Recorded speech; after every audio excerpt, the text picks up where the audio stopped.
नेपालमा पनि हामीहरू साथीहरूलाई भेट्दा अथवा सहकर्मीलाई भेट्दाखेरिमा हात मिलाउने गर्छौं, ह्यान्डसेक गर्ने गर्छौं।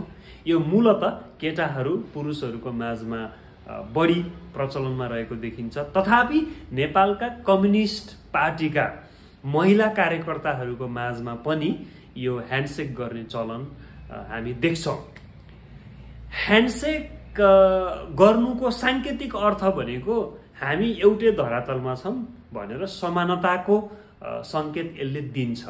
तर प्रश्न के छ भने के साच्चीकै यो इक्वालिटीको नोसनबाट नै ह्यान्डसेक गर्ने, हात मिलाउने चलन सुरु भएको हो त? मानवशास्त्रका संस्थापक मध्येका एक एडवर्ड बर्नेट टाइलरका अनुसार यो ह्यान्डसेक गर्ने जुन चलन छ त्यो चाहिँ सर्भाइभल्सको एउटा उदाहरण हो।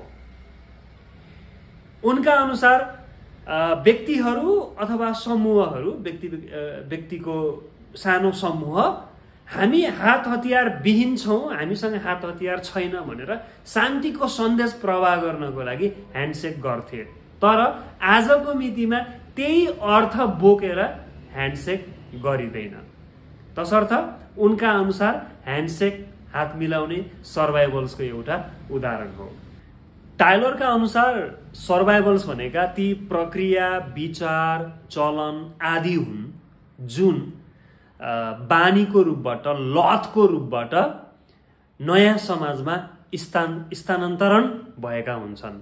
अर्थात् पुरानो समाजमा गरिने ती सोच विचार, प्रक्रिया, चालचलन लगायतका सम्पूर्ण चिजबिजहरू, सम्पूर्ण प्रक्रियाहरू नयाँ समाजमा पनि स्थानान्तरण भएर आउँछन्, किनभने बानीको रूपबाट, त्यो लतको रूपबाट प्रयोगमा आइरहेको हुन्छ।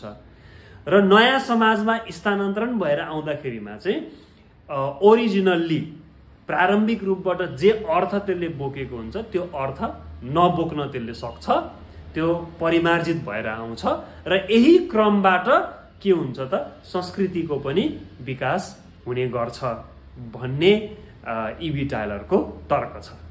यसर्थ सर्भाइभल्स भनेको चाहिँ पुराना सांस्कृतिक अवस्थाहरूका प्रमाण पनि हुन्, साथसाथै उदाहरण पनि हुन्।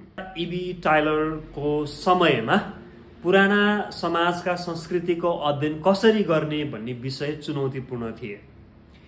त्यस्तो अवस्थामा इबी टाइलरले हालको अवस्था र सर्भाइभल्सको सूक्ष्म अध्ययनबाट विगतका मानिसहरूका संस्कृतिको पुनर्संरचना गर्न सकिन्छ भनेर तर्क गरे।